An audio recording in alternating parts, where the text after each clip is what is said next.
I'm not very good at public speaking, and I have performance anxiety. Keep that in mind while I give this presentation. My faith talk. Before we begin, 2 discussion questions. Before I go to this next slide, does anybody here a flat earther? Anybody believe the earth is flat? No, good. Does anybody think the moon landing was faked? Anybody? No. Does anybody think that birds were government drones? Hold on. Does anybody think that birds are government drones that are playing? No? Good. Okay. That brings us to this next slide. Why? There we go. 2 questions. What is the most interesting thing that happened to you this week? And what is the craziest conspiracy theory / belief you have ever heard? You can go ahead and go in circles and discuss that if you wish. Heard some very interesting answers. That leads us to what this faith talk is about. What I've learned from cults. Now, I'll make a quick point. Some of these aren't technically cults. I'm not using a scholarly definition of cult. When I say cult, what I mean is just beliefs that I find false or silly, right? Islam isn't technically a cult, but for the sake of this faith talk, I'm going to put it in the same group as all these other places. So, my name is Nels Noel. I want every single person after this faith talk is done to go to my YouTube channel and subscribe. This is how I keep these faith talks unsponsored. This is what that meant. Yes, I make music. Support me. Okay. Quick testimony. I became a Christian when I was 17 years old. I was a junior in high school. That's me getting baptized. Look so happy. Look at me. Okay? But I had no I know, right? I had no Christian friends, which is pretty tough when you become Christian and none of your friends are Christian, except for one guy.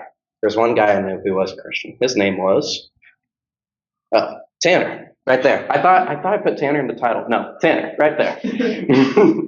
He was a part of the Jesus Christ Church of Latter-day Saints, which at the time I didn't know anything about. I thought it was just another denomination of Christianity. I didn't really think about it. Tanner was a very, very kind individual. If y'all ever think about just people that are virtuous and just nice and people you want to be around, like Tanner was that guy. He was an incredibly just awesome person. And he told me he was a part of the LDS church and he wanted me to join. And he gave me a Book of Mormon and I started reading it. And some things I learned were a little disturbing. So, quick history. This right here is Joseph Smith. He was born December 23rd, 1805. He did not have a big religious upbringing, but he was fascinated by religion. And he would do things such as seer stones, which was like a mystical way to find treasure and stuff like that. Just to kind of show that he had a lot of religious diversity growing up. He was kind of considered anything, which is important when you look at the origin of the Latter-day Saint Church. The story of the Book of Mormon is pretty simple. According to Joseph Smith, on September 21st, he was visited by the angel Moroni, who revealed that every church in the world was false and an abomination before God. And he went and he showed Joseph Smith hidden golden plates in the woods. And he went and found them. And he translated them. They had an ancient language that nobody knew, and through the power of the Holy Spirit, Joseph Smith translated the golden plates into what we now call the Book of Mormon. Okay? Here's a brief description of what I learned. God the Father was a human being just like us. Some Mormons say that he lived on a planet called Kolob. Other Mormons don't say that, but when you read Joseph Smith's, when you read his latest sermons later in his life, he believes that God was a human being just like us one day, and he became exalted into becoming divine. He and his wife, God has a wife, had billions of spirit babies and populated the earth. Okay? 1/3 of people choose to reject God. These are the angels in heaven that reject God. And so God sends Jesus, the firstborn son that he had to die for our sins. According to Mormon theology, each and every one of us are brothers of Jesus and brothers of Satan and everybody else. Okay? There are 4 places you can go when you die. Outer darkness is for people who leave the Latter-day Saint Church. If you are never a part of that church to begin with, you have no chance of going to outer darkness. You have guaranteed one spot in heaven. There are 3 different types of heavens. The very first heaven is called the celestial heaven. This is for just really bad people. Think Hitler, think Stalin, think just horrible people. But even they are going to get a really good place in heaven. Celestial heaven is a really good place. Okay? Just these other heavens are better. The terrestrial heaven is for good people who just don't believe in Mormonism. And then the third, the highest level of heaven you can get, the celestial heaven. This is for devout members of the Latter-day Saint Church. The highest tier of the celestial heaven is where you can become a god of your own planet. And you can get your god wife and have billions of babies and populate the earth and do the whole process over again. So That doesn't sound a lot like Christianity, right? Yeah, what's up? So as long as I don't join the Mormon church, and and yeah, I'm good. Yes, that's exactly right. Yes. But if I do, it's the extreme. I Yep. either go to the worst possible place or I get to be. If you leave, if you join and then leave, yes. I join and leave, but if I stick it out, I get the number one Yeah. spot. Yeah, like pretty much everybody in this room is guaranteed. Like, But I can go to second place heaven and be. yeah, everybody here is pretty much going to go to second place heaven if Mormonism is true. Okay. So like we're chilling. Like, we don't got to worry about it.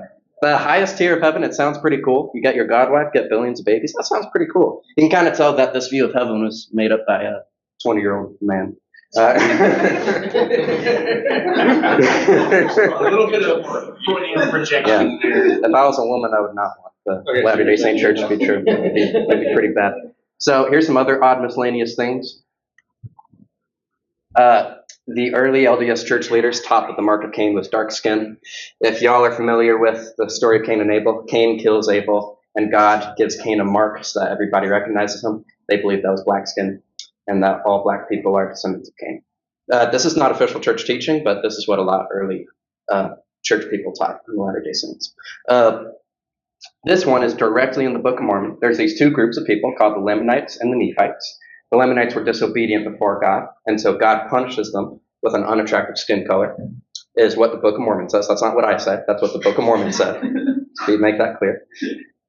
And this is the origin story of the Native Americans, which I remember reading that in the Book of Mormon, and just like, that's insane that they that they think that. And I really do want to make this clear. Latter-day Saints are not racist at all. Like, they really aren't. They truly do love people. This is just what the early church was teaching. There's, mental gymnastics you can make around stories like this to make it justify. But this is directly in Second Nephi, which is one of the chapters of the Book of Mormon. Okay, Joseph Smith preached polygamy. Polygamy was allowed until about late 1800s. Joseph Smith had 30 to 40 wives. I want to bring up specifically this woman right here. Her name was Helen Mar Kimball. She was 14 years old when Joseph Smith married her. He went up to her father and told him that if she married him, their entire family would be exalted into highest tier of heaven. And so his father gave her in marriage. 14 years old. Yeah. And the reason I bring that up, the reason I bring that up is just kind of put a little, I want to put like just a little bit of fear and a little bit of disdain towards the religion that it taught. Joseph Smith was not a good guy by any means. And this is something that you'll see a lot with cult leaders, is they kind of use religion to justify the lives they want to live. We'll get more into that later, but some pretty bad stuff. So I confronted Tanner after all the things I learned. This is a picture of a man becoming a god. Okay? And he told me I was misinformed. He was like, I don't think I'm going to become a god one day, but that's not what I believe at all. And he told me what he believed, and it was very similar to standard Christian belief. It was very standard. And so we had a discussion with one of the elders of the Latter-day Saint Church that was there locally. And while we were talking, Tanner brought up this idea of, I'm not going to become a god. That's not true. And she actually corrected him. And she said, no, that is what we believe. We are going to become gods one day. And that was a genuinely terrifying moment for me. I realized, and also I do want to really point this out. I point this out a lot. I'm going to keep pointing it out. They are so incredibly friendly and nice and kind. These people are. It's really incredible. I learned two things. Cults keep beliefs hidden. And two, cult members exhibit many virtuous qualities. Every single person is made in the image of God. Even people deceived by false beliefs and cults still have many virtuous qualities. And that will never change no matter what cult you join. no matter what you believe, everybody has incredibly virtuous qualities, including these cult members. And I want to bring up some other cults, things that I've learned from what I call cults, at least. I had some Muslim friends when I was a senior in high school. I would study Islam and they would study Christianity. We would talk back and forth. I learned some things about Islam. For one, you're not allowed to play any musical instruments except for a tambourine and something called a daf. A daf is a one-sided drum that goes like that. Those are the only musical instruments you're allowed to play. Most denominations of Islam, you cannot play the guitar, you cannot play piano, can't play trumpet, anything like that. Okay? That's a problem for me because I'm a really big musician. I found that rule to be kind of arbitrary, right? There's also a lot of other things that Islam teaches, like Muhammad owned slaves, Muhammad married a 6-year-old girl, Muhammad killed a lot of people. You're not allowed to adopt children in Islam. Can't eat pork in Islam. Women have to cover their heads in most denominations, right? Stuff like that. And so you would think that when you learn all these things about Islam, that you would expect, somewhat intuitively, you expect Muslims like not be likable people, but it's the exact opposite. They're incredibly devout, very disciplined. It's admirable to see. It really is. Jehovah's Witnesses, I'm not too familiar with their beliefs. I know a little bit. I do know that I've had some encounters with them, and they are incredibly bold. They'll go door to door. They'll go on the street corners. Their courage is admirable. And members of Scientology. Scientology is a pretty weird church. They think some pretty weird stuff, if anybody's familiar. Yeah. I believe that a lot of people of Scientology are empathetic. And maybe not like the top leaders, the top people, but the average everyday member of the Church of Scientology, they are really empathetic. In just about all of these religions, there's a sort of moral obligation to share your religion with people, right? Jesus taught his disciples, go and make disciples of all the nations. Islam, you got to share Islam, Jehovah's Witnesses, all that. There is no obligation in Scientology. There's no obligation to share your faith with other people, from what I've learned at least. When people do it, it's purely because they care about other people and they believe that is the method in which to become spiritually enlightened. And so I'll have this quick slide. I don't think falling into a cult has anything to do with how intelligent you are. I don't think it's dumb people go to cults and smart people. No. Absolutely anybody can be deceived by a cult for so many reasons. And so I don't feel any resentment towards anybody who's in a cult. I entirely feel sympathy. And because if I had their life experiences, I very well would just be a part of the same cult that they're a part of. I'm no different. I'm no better than anybody else. And according to 1 Corinthians 1:18, that says the cross is foolish to the perishing. The way that you might view a cult is the same way a lot of non-believers view Christianity. They view Jesus as foolishness. And so it's important to really feel sympathetic towards people. And in the same way that a lot of them are extraordinarily kind and friendly, you have to be the same way when you talk to them. Okay? And this is the point that I want to make. This is kind of the whole basic takeaway of why I made this faith talk. Imagine if Christians were as devout as Muslims, as kind as Latter-day Saints, as bold as Jehovah's Witnesses, as empathetic of maybe people of Scientology. This is what persuades people. I don't think it's necessarily like argumentation. I think you could come up with the most foolproof argument to somebody for why they should become a Christian, and the response is probably going to be so what, right? Looking at somebody's character, that's what makes people want to join these cults. It's not a lot of people read the Book of Mormon and they think, well, this is historically accurate. I'm going to become a Mormon. That doesn't really happen. They see the character of these people, and that's what persuades them. I think Christians should do the same exact thing. I think that we would be much more successful in evangelizing if we had all of these virtuous qualities. That gives 3 takeaways that I want to really hone down on. Okay?